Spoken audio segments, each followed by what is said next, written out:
Bom, a gente já está ao vivo. Pessoal, bom dia. Conforme prometido, não é? Agora de manhã, segundona, vamos abrir a semana falando com o governador Flávio Dino, aqui do Maranhão, e dizer que a gente está super assim feliz, Flávio, de estar falando com você assim de uma maneira mais pelo viés da comunicação mais popular, não é?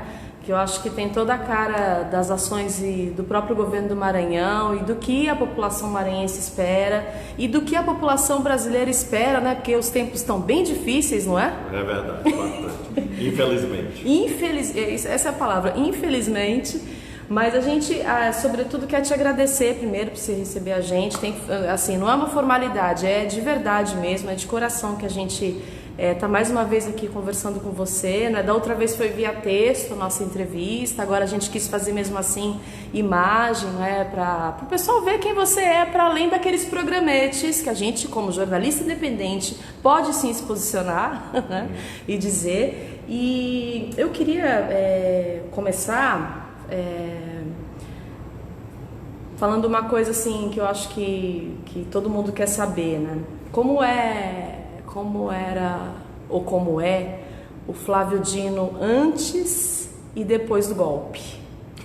Bom, prazer falar com todos vocês, internautas que estão nos acompanhando. Prazer, Kátia, e obrigado pela presença de vocês no nosso estado, assim como também a todos que participaram do importante encontro sobre direito à comunicação, sobre democratização da comunicação que aconteceu aqui no nosso estado, com apoio do governo, uma articulação independente da sociedade civil, e as notícias que eu tenho e recebi aqui vários jornalistas, e que o encontro foi bastante importante para esse conceito de que nós temos que democratizar a riqueza, a renda, não há dúvida, mas também o conhecimento e a informação. De fato, uma mudança significativa que se produziu no Brasil nos últimos anos, na medida em que houve uma alteração bastante aguda da correlação de forças, ou mesmo da hegemonia do plano das ideias na sociedade. Nós temos, de fato, uma série de retrocessos econômicos, sociais, políticos, ideológicos nos últimos anos, e isso muda a forma como você atua.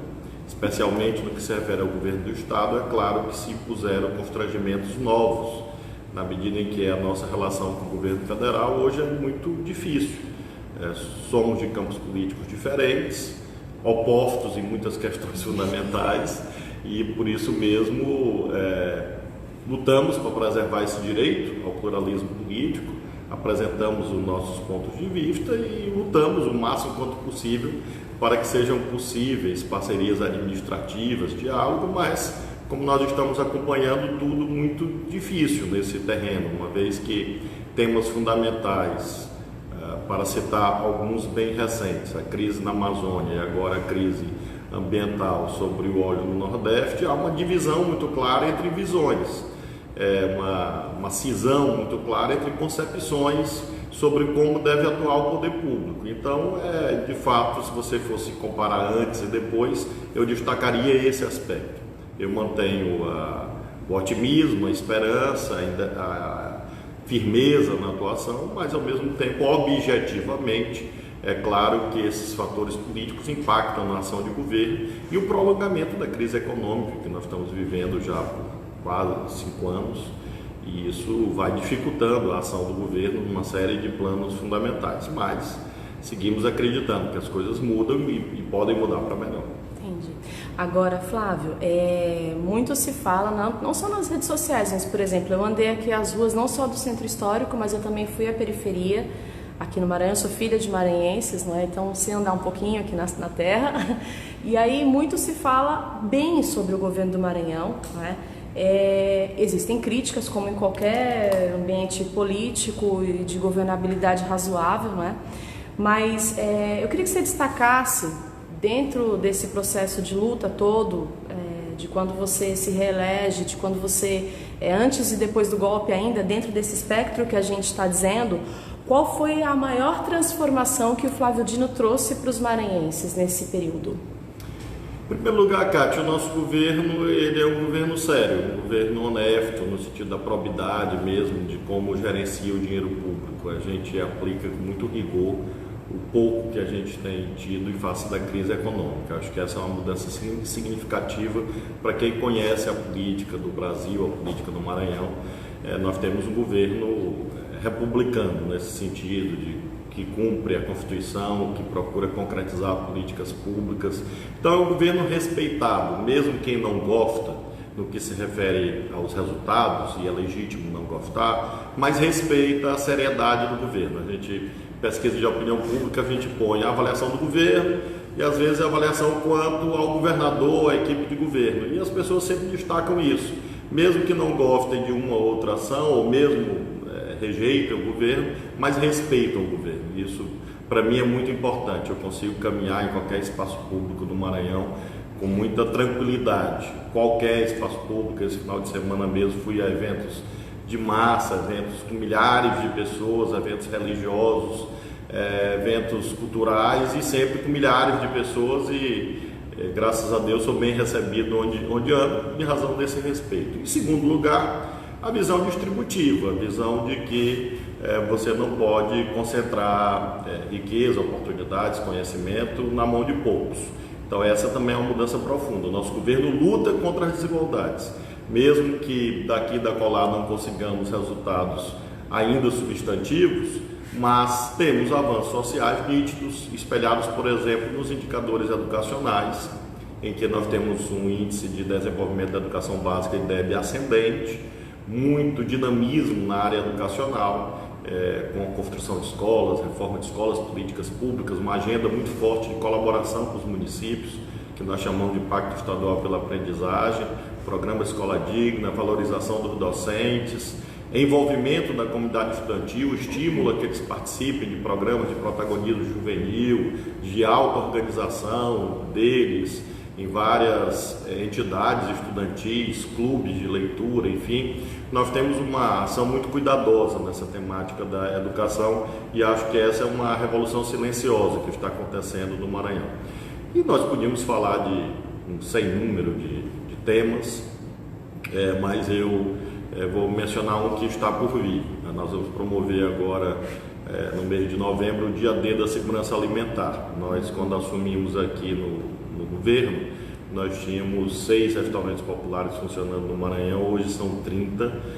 Acho que é uma das maiores, ou se não a maior rede estadual de segurança alimentar, com restaurantes populares, cozinhas comunitárias, e vamos inaugurar mais 15 esse ano. Portanto, vamos fazer um dia D dedicado a essa temática da segurança alimentar, e nesse dia vamos inaugurar 10 restaurantes populares simultaneamente, em um único dia, mostrando essa preocupação distributiva nos municípios mais pobres do estado, levando a alimentação de qualidade para aqueles que menos têm, reforçando essa perspectiva do governo de ser um governo que combate as desigualdades sociais. Que pena que é só no Maranhão, né? Porque o Bolsonaro abriu os primeiros dias de governo já extinguindo o Conselho, né? Pois é, por isso que eu destaquei. Eu lembrei agora, assim. Eu destaquei exatamente esse tema. Eu podia falar de vários dos avanços que tivemos na penitenciária de Pedrinhas, da política de segurança, redução de mortalidade infantil, de mortalidade materna no nosso estado, bem substantiva, inclusive reconhecida pela OMS, pela Organização Mundial de Saúde, reconhecendo as nossas políticas. Então eu podia falar assim de muita coisa, mas eu destaquei esses dois, inclusive essa temática da segurança alimentar, porque se criou um discurso oficialista e disparatado, segundo a qual esse não era mais um problema do Brasil. E nós estamos vendo, infelizmente, que cada vez mais 1% da sociedade concentra riqueza às custas da piora da qualidade de vida daqueles que menos têm. Agora, o senhor citou na sua fala, na sua resposta, esse destaque com a educação, com a alimentação, com a segurança alimentar, coisas muito legais, mas também falou das críticas que são bem-vindas. Então, eu vou ler para o senhor aqui uma pergunta, na verdade, que nos chegou quando a gente anunciou que ia fazer a entrevista. O pessoal mandou muitas perguntas, né, ao público dos Jornalistas Livres. Uma delas é referente à educação. É o professor Gabriel Oliveira, provavelmente sim, é daqui. Pergunte a ele, por favor, sobre trabalhadores terceirizados no Maranhão, inclusive na educação e na merenda, salário mínimo, meses sem receber e estabilidade zero. Pergunte por que ele mantém isso como governador de esquerda que é.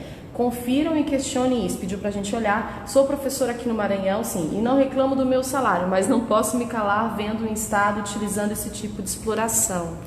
Na verdade, nós temos assim, problemas acumulados historicamente e eu faço governo, eu não faço milagre, né? Não é? Então eu não consigo resolver tudo de uma vez só. Então nós cuidamos dos professores, temos ainda um problema com os professores, porque nós temos uma relação aqui de professores por aluno, paradoxalmente, de um professor para mais ou menos 10 alunos. É uma relação que é finlandesa. Então isso cria uma série de problemas na gestão da rede, porque nós dedicamos mais de 100% do Fundeb para pagamento dos professores, quer dizer, todos os outros recursos são extra-Fundeb.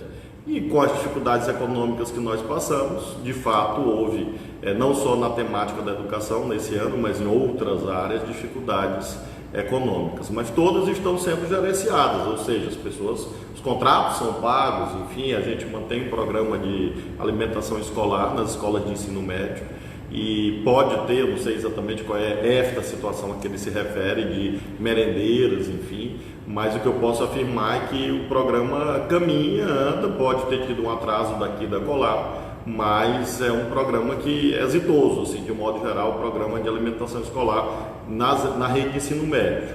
Agora eu peço que depois ele mande especificamente sobre essa situação desse atraso de pagamento que pode, infelizmente, ter ocorrido.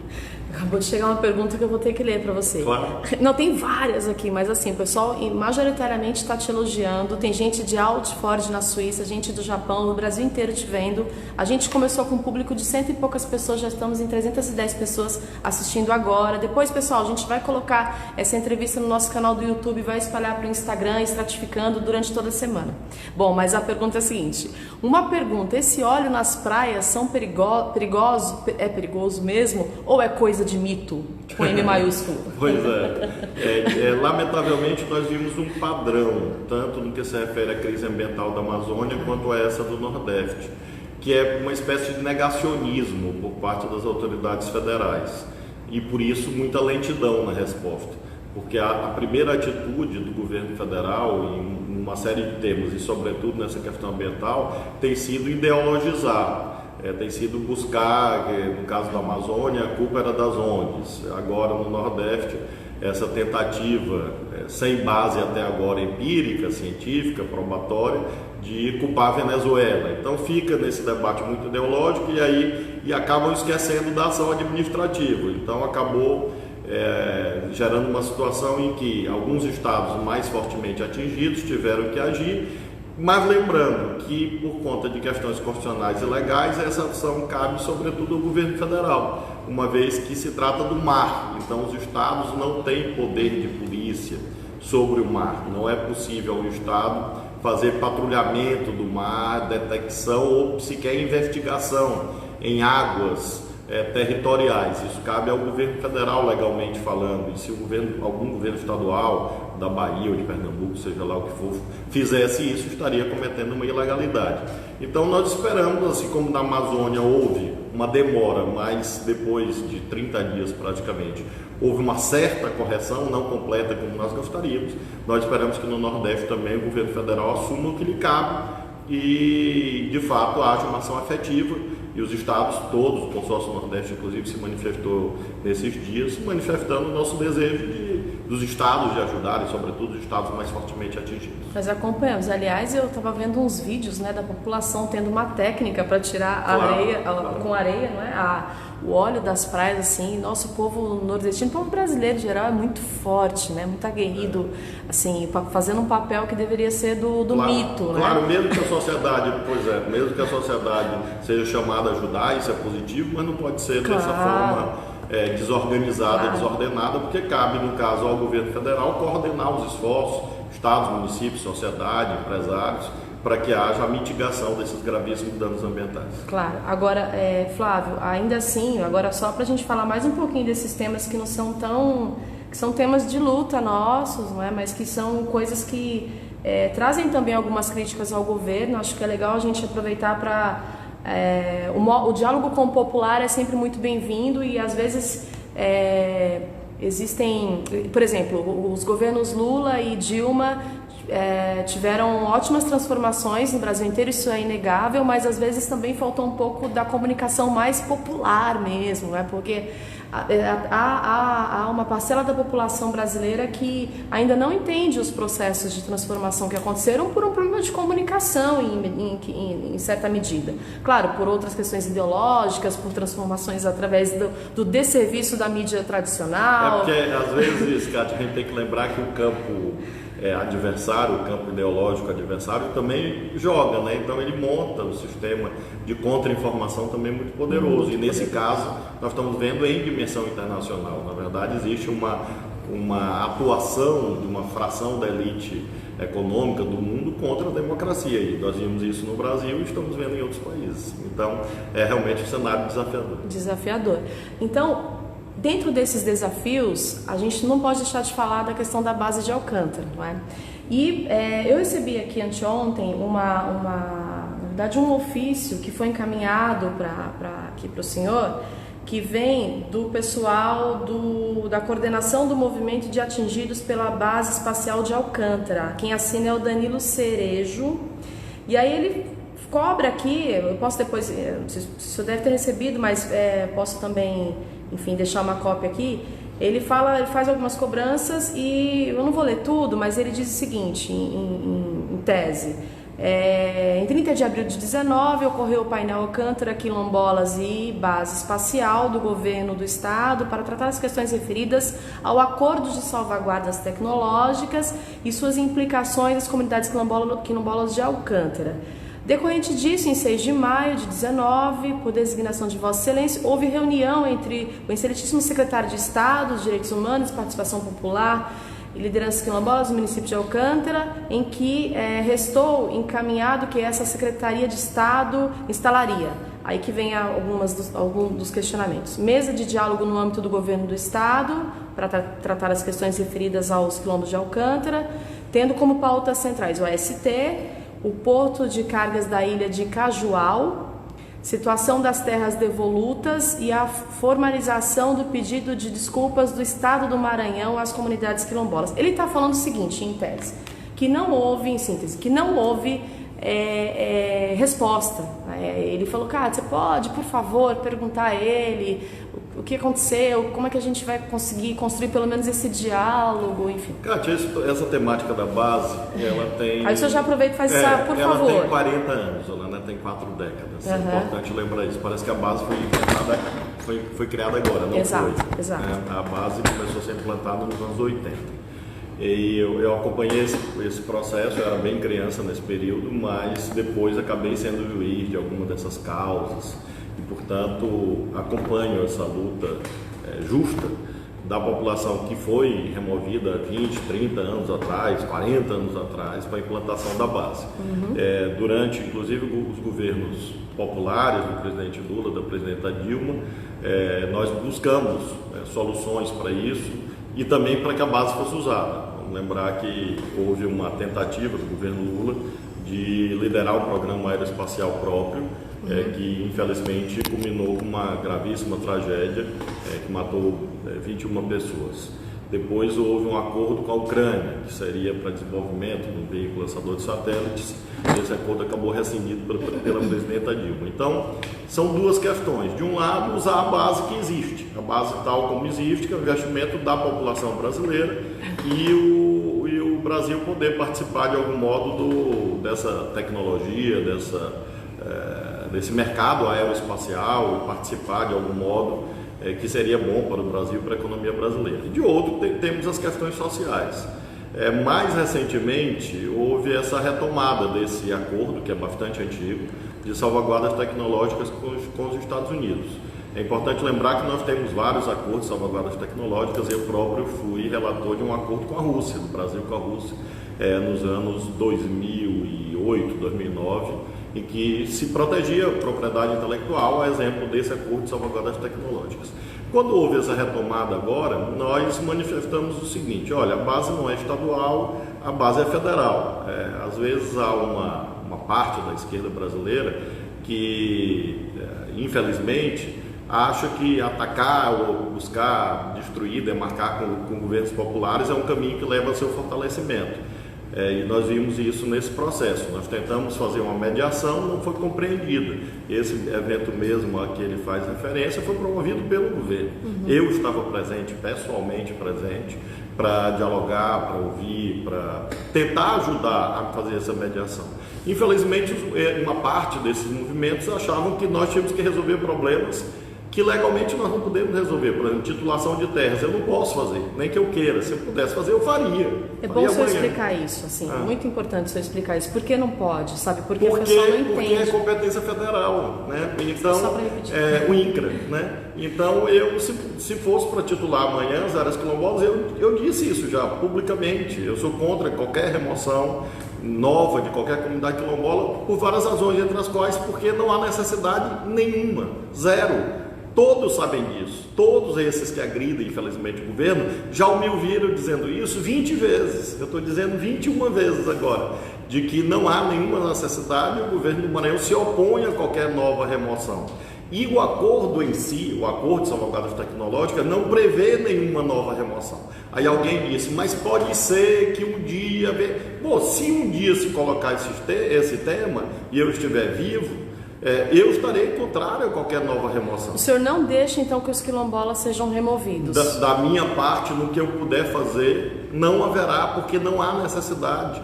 A base existente, a base já demarcada, a base onde não há nenhuma pessoa morando, é suficiente para a sua exploração comercial. Absolutamente suficiente. Quer dizer, já houve remoções de algumas centenas de famílias há décadas atrás, é importante sublinhar isso. Décadas, eu era criança, eu era adolescente, eu não era governador. E essas pessoas, algumas foram indenizadas, outras não, acho isso errado, etc. Remoções futuras, eu já disse, sou contra, não precisa. Agora, nós não podemos fechar a porta para uma hipotética exploração comercial da base. O acordo de salvaguardas tecnológicas, ele não se refere aos Estados Unidos. Há, infelizmente, daqui da colar, muita desinformação, dizendo assim, não, o acordo é de entrega da base de Alcântara para os Estados Unidos. Em nenhum momento isso está escrito. Pode ser que o governo pense nisso, o governo federal, pode ser que pense, não sei o que eles pensam. Eu não sou desse campo político. Incontrolável. É claro. Agora, se houver esta intenção, eu também estarei contra. Porque, obviamente, nós não podemos violar a soberania nacional. Então, são temas diferentes e, às vezes, o movimento social, e eu compreendo que assim faça, tem expectativa que o governo do Estado resolva coisas que não nos compete resolver, nós não podemos resolver. Os processos são na Justiça Federal, quem atua é o Ministério Público Federal, quem atua é a Defensoria Pública da União, é o INCRA, porque é um projeto federal. O máximo que nós podemos fazer, nós estamos fazendo, que é buscar a mediação, como eu estou mencionando, este encontro do dia 30 de abril, que eu estava presente, pessoalmente assisti todas as intervenções, recebi todos os documentos, e existe um processo de negociação, de tentativa de mediação no âmbito da Secretaria de Estado de Direitos Humanos. Então é isso que o nosso limite é este, nosso limite institucional que nós estamos procurando ajudar. Agora não é justo querer que o governo do Estado assuma responsabilidades que não lhe cabem, ou que o governo do Estado vai interditar a base de Alcântara. Nós não podemos fazer isso. Às vezes nos pedem, outro dia, queriam que nós tratássemos de temáticas atinentes a problemas ocorridos no interior de uma reserva indígena. Eu não posso entrar numa reserva indígena, porque é uma terra da União. Eu não posso pegar a polícia militar e colocar dentro da reserva indígena sem que a FUNAI peça. Então, às vezes, há muito assim, infelizmente, por má fé, às vezes, muito pouco, às vezes por desinformação, uma sobrecarga de cobrança como se eu pudesse resolver tudo. Não, dirijam as reivindicações para quem pode resolver.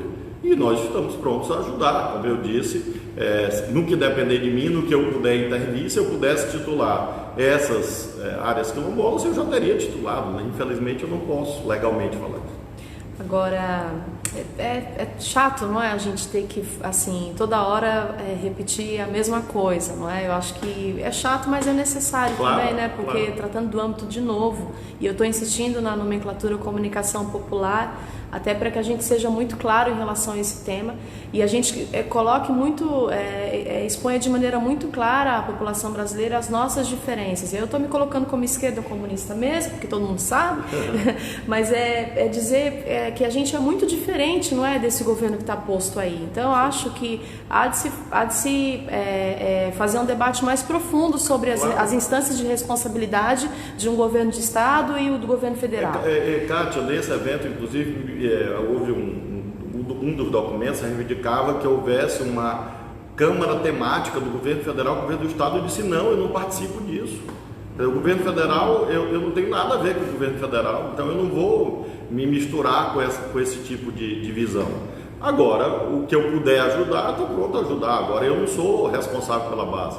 A base é federal. O que a gente pode fazer é mediar, etc.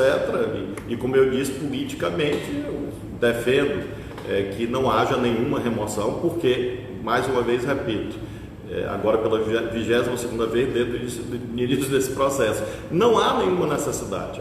Bom, se isso está na cabeça de alguém, terá a minha oposição.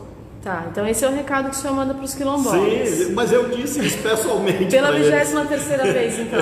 Eu disse, Kátia, pessoalmente nesse evento. O evento fomos nós que chamamos. Foi no Palácio Henrique de la Roca, o evento do governo, com a minha presença. Eu chamei e eu disse isso. Eu digo, olha, contem comigo para isto. Para isto aqui, eu não posso resolver. É luta. E isso, claro, luta nas instâncias que pode haver esse debate. E deve haver esse debate. Entendo. Agora, vamos dar uma leveza um pouquinho para esse papo? Só um pouquinho? Não, mas está leve. Tá bom. A gente pode até voltar depois para falar, complementar, enfim, mas eu acho que está um pouco mais do que suficiente esse tema pela 24ª vez. O senhor é flamenguista, né? Não, propriamente, mas eu sou admirador. Mas como é esse não? Gente, me ajuda, mandem perguntas sobre o time de Flávio Dino. Eu torço pro Sampaio Corrêa. E lá, porque tem esse mito, não é? Ontem mesmo teve jogo aqui, o Fla-Flu, e aí eu vi muitos maranhenses vestidos com a camisa do Flamengo. Eu já tive uma simpatia mais forte pelo Botafogo. Se eu tivesse que escolher um time assim fora do Maranhão, eu diria, sou botafoguense. Mas eu acompanho assim um bom futebol, e hoje o Flamengo está jogando um bom futebol e tenho o meu aplauso por isso. Muito bem. E eu torço muito para que o futebol brasileiro melhore, né? E especialmente, claro, o maranhense. Estou feliz que o Sampaio Corrêa voltou para a Série B. Estou feliz. E na questão da cultura, vamos falar um pouco de música, né? O que você ouve? O que você tem? Você tem ouvido essas coisas novas, tipo, vou ser bem clara, Pablo Vittar, por exemplo. O que você conhece desse universo novo aí, da nova música brasileira? Enfim? Eu acompanho, infelizmente, muito pouco, porque eu trabalho muito, né? O tempo inteiro, todo dia, a gente gerencia crises as mais variadas possíveis, aquelas que nos cabem, aquelas que não nos cabem, e sobretudo crise financeira hoje, crise econômica no país, enfim. Então, o tempo livre que eu tenho é muito pouquinho, e eu dedico mais assim à família, filhos, etc. E leio. Na verdade, eu mais leio do que ouço música. Então, a cena musical, se eu não estou muito atualizado, estou muito feliz que Chico Buarque ganhou o prêmio Camões. E eu estou muito feliz também que o prêmio só vai ter uma assinatura, que é do presidente de Portugal. Parabéns ao Chico Buarque por essa conquista. E eu acho que Kátia, quando eu consigo assim ouvir um pouquinho, eu ouço mais assim as minhas referências geracionais, eu diria assim. Que é um pouquinho antes da atual cena musical, mas claro que eu admiro assim, a vitalidade da música e as inovações, as variações estéticas. Acho isso positivo na medida que permite uma certa plurivocidade, embora a indústria cultural acabe obstaculizando muito isso, às vezes impõe certos padrões, mas eu acho que quanto mais plurivocidade, melhor. A arte não pode ser hierarquizada, a arte tem que ser livre, tem que ser independente, sem censura, porque ela faz pensar, desperta, muda paradigmas. Acompanho os eventos culturais que o governo realiza, às vezes não dá para estar presente pessoalmente, mas acompanhei a Semana Maranhense de Dança, que fizemos semana passada, um grande sucesso, em praça pública, enfim, eventos gratuitos, abertos, e a gente faz sempre uma programação cultural muito forte, porque eu acho que é importante, de fato, não é a cereja do bolo, na verdade a cultura é o bolo, a cultura é a vida. Exato. E você assistiu o Bacurau? Ainda não, é um dos Você débitos. precisa assistir. Pois é, todo mundo me diz isso, meu filho mais velho me disse isso, eu já li muito sobre o filme, Sim. acompanho o lançamento, enfim, as manifestações deles, muito positivas sobre o Brasil, de crítica social, de crítica política, admiro o cinema brasileiro, mas eu tenho alguns débitos. Eu sempre digo assim, minha vida, a vida de todo mundo que está nos assistindo é créditos e débitos, né? Então eu tenho alguns créditos, alguns débitos. Uma das dívidas que eu tenho hoje é comigo próprio e respeito ao cinema do Brasil, assistir Bacurau. Vou assistir. Bom, quando ele assistir, gente, a gente volta para conversar sobre Bacurau. A gente tem uma política hoje, Kátia, aqui de muito apoio. Fizemos apoio à produção cinematográfica no estado, que é uma tradição. É importante dizer isso àqueles que nos assistem. Nós temos um dos festivais de cinema mais antigos do Brasil, que é o Festival Guarnicê de Cine Vida, organizado pela Universidade Federal, com apoio do governo do estado. Desde que eu assumi aqui, praticamente a gente já assume uma parte expressiva dos custos do cinema, do festival, para manter o festival. E implantamos uma escola de cinema inovadora, uma escola de cinema do IEMA, e que tem formado profissionais. Fizemos editais de apoio à produção de filmes, então é uma área também que a gente tem coisas interessantes. Assim, quero convidar os internautas a acompanharem os filmes produzidos e fruto do trabalho dos maranhenses. O pessoal está perguntando aqui, quais as chances do senhor sair candidato à presidência? É uma boa pergunta para quem está perguntando. Tem várias pessoas perguntando aqui, eu agora lembrei de novo porque caiu outra vez a pergunta aqui. Não, vamos esperar, né? Esperar 2022, eu acho que a coisa mais importante que vai acontecer nas próximas semanas, se correr tudo bem, eu espero que corra com justiça, é a liberdade do presidente Lula. E acho que isso é um fator assim, expressivo na conjuntura, acho que abre uma perspectiva de reorganização do nosso campo político, seja ele candidato ou não, mas é o principal líder popular do Brasil e acho que ele vai ter muito a dizer sobre como nós devemos nos unir mais e, sobretudo, nesse momento, visando as eleições municipais. E até 2022 vamos ver. Eu tenho muita confiança de que a gente vai conseguir reverter esse quadro de retrocessos que o Brasil atravessa e estou pronto a colaborar, qualquer que seja aquele que venha nos representar, assim como fiz a campanha do Haddad, com muita ênfase, faço campanha para quem for o candidato que tenha o nosso apoio, que represente o nosso programa nacional popular, um programa de defesa do Brasil, dos brasileiros, sobretudo dos mais pobres. Se eu tiver possibilidade de ajudar mais ou um pouquinho, vou estar ajudando. O mais importante é você se entregar a uma causa, e eu me entrego desde muito jovem, desde adolescente, desde jovenzinho, a essas causas daqueles que o Florestan Fernandes sempre dizia que eram os de baixo, né? Esses que estão embaixo são a razão de ser da minha vida. Tem tanta pergunta engraçada aqui, mas eu vou me ater à pauta. Eu tô rindo, você tá vendo, né? Que tem muita coisa boa, mas depois, pessoal, a gente pode mandar para a assessoria do governador. Pode fazer as perguntas, tá? Não tem problema, e aí a não. gente, enfim. Pessoal, então vou fazer uma aqui, bem engraçada, que o pessoal falou aqui. Perguntas a ele, se o Flamengo for campeão da Libertadores, vai ser feriado? Bom, eu não posso fazer isso por lei, mas para os flamenguistas, com certeza, vai ser um feriado, digamos, espiritual, eu diria, um feriado simbólico. Mas eu espero, como eu disse, eu torço para o futebol brasileiro. É um dos patrimônios da identidade cultural do Brasil, sem dúvida, o futebol, o samba. A gente não deve rejeitar isso como estigma, pelo contrário, a celebração do que tem de bom na alma do povo brasileiro, e a alegria é fundamental para que a gente possa mudar o mundo. A gente não muda o mundo com raiva ou com ódio, são valores fascistas, na verdade. Então, a alegria do futebol é revolucionária, não há dúvida. Muito bom.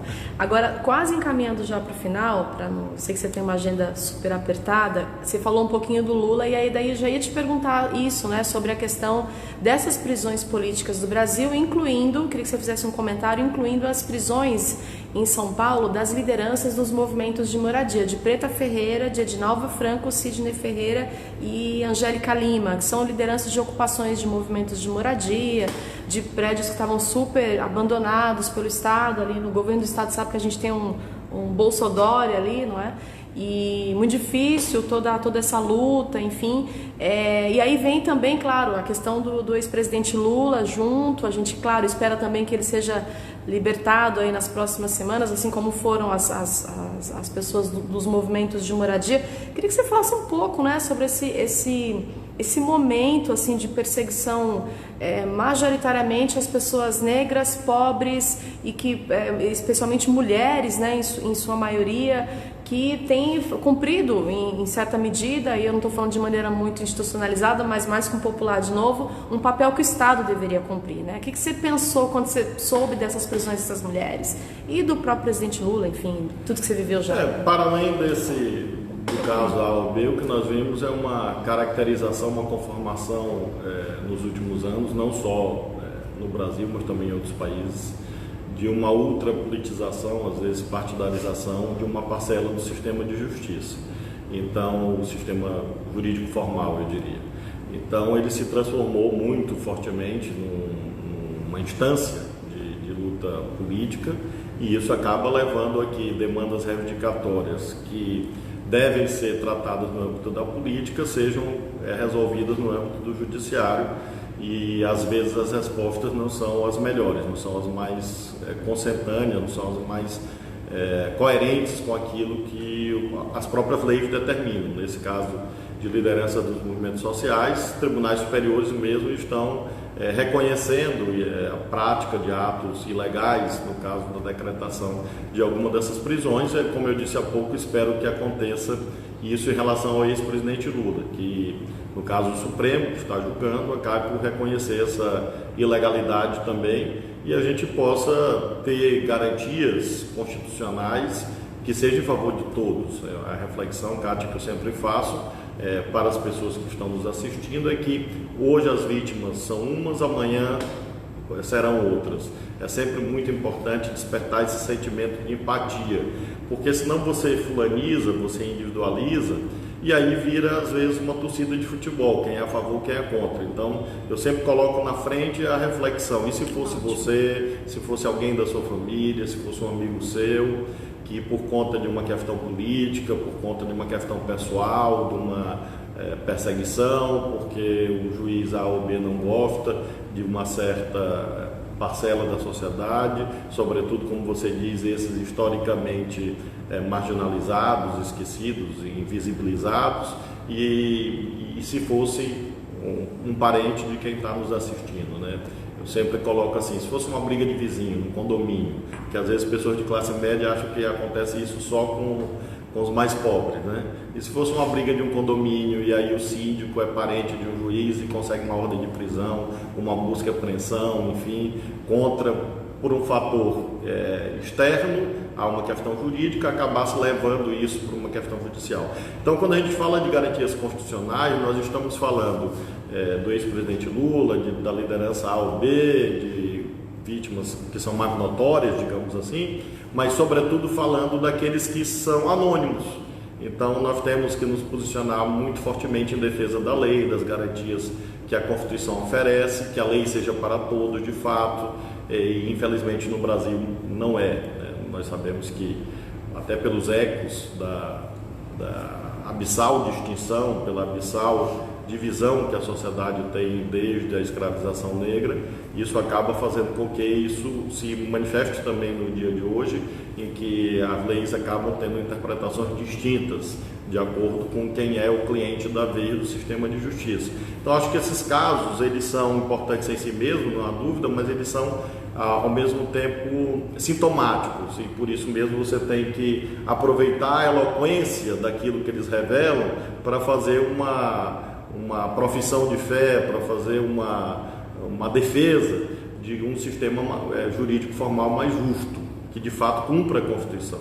E infelizmente não é o que nós temos visto, por conta exatamente do que eu mencionei no início: uma instrumentalização ideológica, partidária, às vezes pessoal, de partes do sistema de justiça para alcance de outras metas que não metas propriamente jurídicas. Então eu espero que isso seja superado e a gente consiga ter um sistema de justiça mais justo. Acho que essa é a principal lição histórica de todos esses fatos. Agora, Vaza Jato, não falei Lava Jato. Eu queria que o senhor avaliasse um pouquinho, né, esse trabalho de comunicação, de jornalismo super importante para a transformação do pensamento crítico, não é? Mas tem uma preocupação que sempre vem aqui, que é sobre os resultados efetivos da Vaza Jato, no sentido da gente revelar realmente o que é esse período, não é? O que representa Bolsonaro, o que representa Sérgio Moro, quais são os objetivos de Deltan Dallagnol e sua turma. Então, como é que o senhor vê essa questão toda, né? Esse trabalho do The Intercept, o que realmente a gente pode tirar de lição de tudo isso? Enfim, eu queria que você comentasse mesmo. Bom, em primeiro lugar, a Vaza Jato tem méritos políticos perante o Tribunal da História que são irrevogáveis, na medida que permite um conjunto de informações, subsídios, para que toda a sociedade hoje, sobretudo aqueles que virão depois de nós, possam julgar com mais exatidão o que aconteceu nesse período. Então, traz um elemento de justiça ao Tribunal da História, porque permite que narrativas oficialistas, narrativas chapa branca, sejam adequadamente cotejadas com informações mais precisas do conjunto de interesses que moveu esse processo. Quer dizer, havia a luta legítima contra a corrupção, que acabou servindo como cavalo de Troia para a concretização de outras metas, outros objetivos articulados à geopolítica internacional, interesses externos ao Brasil, interesses atinentes ao domínio de riquezas brasileiras, marcadamente a temática do petróleo, do pré-sal. Então,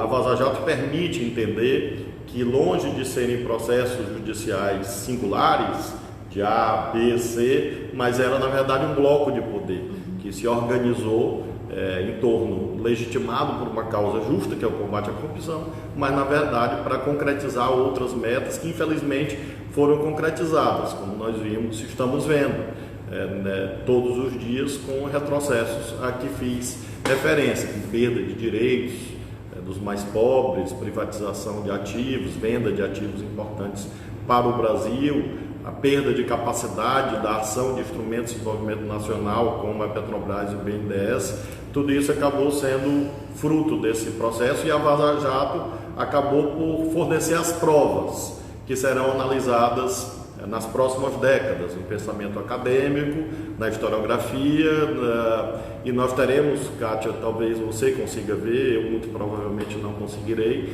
mas daqui a algumas décadas, 40, 50 anos, quando se abrirem os arquivos do governo dos Estados Unidos, muitas coisas vão ser reveladas, troca de mensagens, de ofícios, etc., como aconteceu em relação ao golpe militar de 64. Muita gente achava que o golpe militar de 64 tinha sido exclusivamente brasileiro, e décadas depois, quando se foram abertos por força de leis dos Estados Unidos, dos arquivos da CIA, das embaixadas, se revelou que havia uma articulação internacional sustentando o golpe de 64. Então, por simetria, eu acho que com a Vaza Jato e com a continuação da elucidação desses fatos, toda a sociedade, aqueles que virão depois de nós, vão ter uma dimensão mais exata desses anos difíceis que o Brasil, infelizmente, lamentavelmente, atravessa.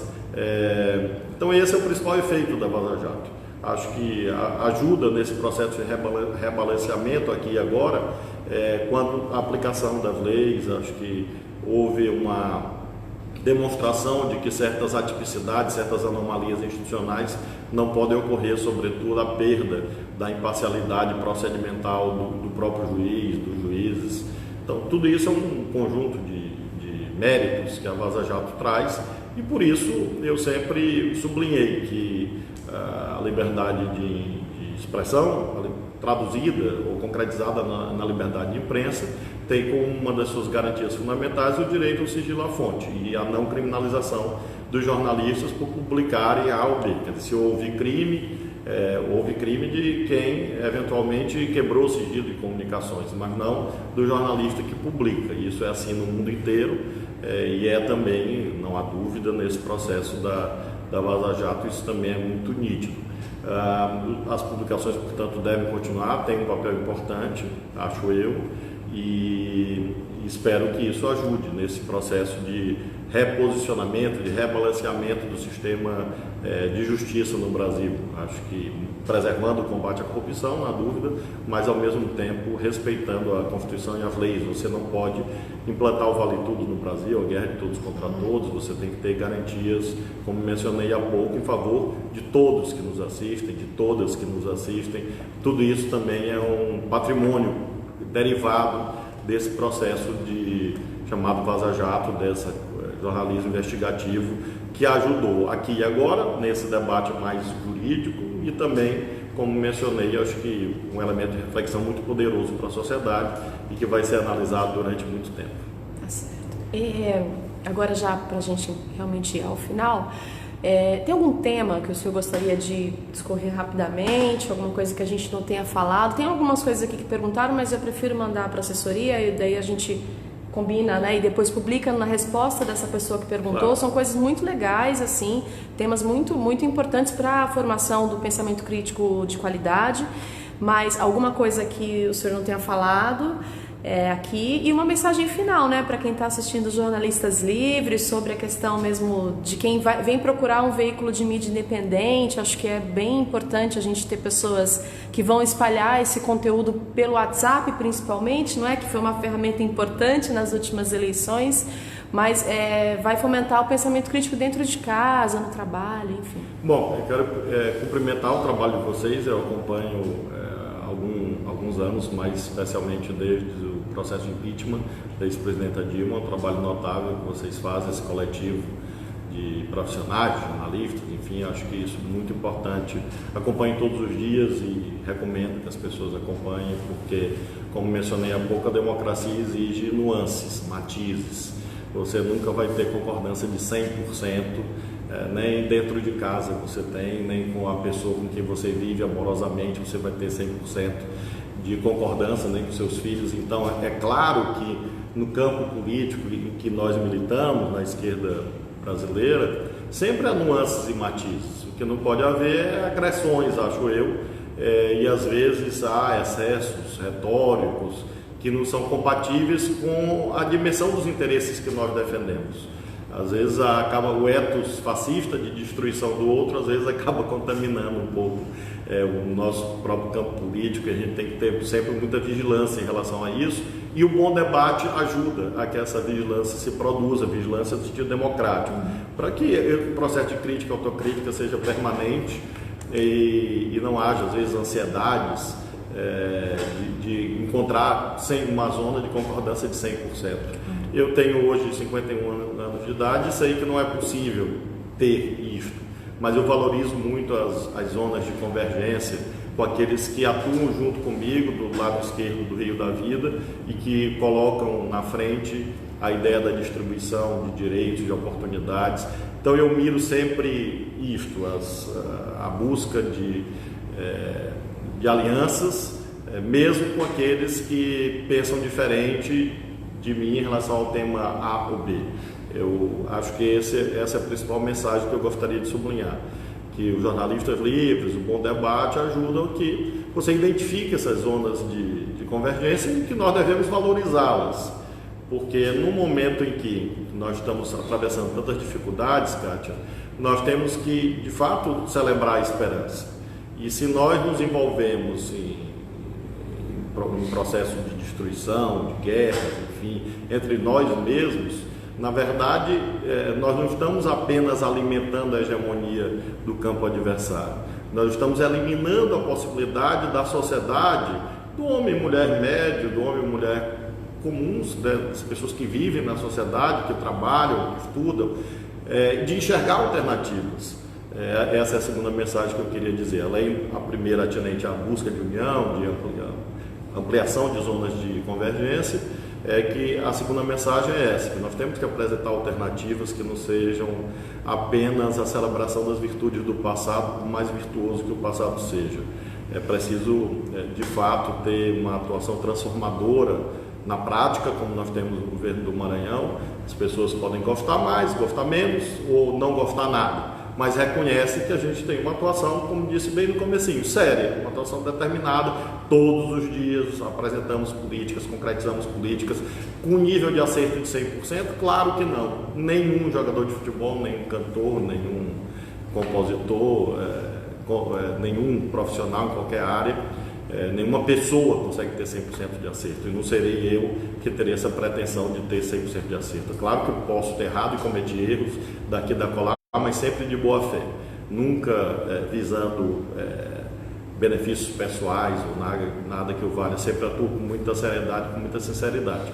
Portanto, nós temos que valorizar os nossos acertos, para que isso, e os nossos acertos que eu falo não são só do governo do Maranhão, mas do conjunto de governos que nós representamos, das lutas sociais que nós representamos, para que com isso a gente consiga apresentar alternativas para o futuro, programáticas sobretudo, ideias, propostas que consigam mobilizar novamente a sociedade, não apenas em torno da resistência. Resistir é preciso, resistir é necessário, mas não é suficiente. Nós precisamos avançar novamente. E para avançar você tem que conseguir ver, por exemplo, que esse período do lulismo foi um período de 100% de acertos. Claro que não, todas as pessoas que estão nos assistindo sabem disso. Críticas justas sempre são, mas foi um período em que nós avançamos. Então é como eu procuro também governar o nosso estado, deixando um legado de acerto, um legado de avanços, que não chega à perfeição, nem temos essa pretensão que seria ingênua, tola, e seria, em certo sentido, até autoritária, você almejar a perfeição, porque seria uma suposta monopolização da verdade e da virtude. Nós não buscamos isso. Não tem Messias aqui, né? Não, né? Até porque o Messias que existe no Brasil é falso, né? Fake.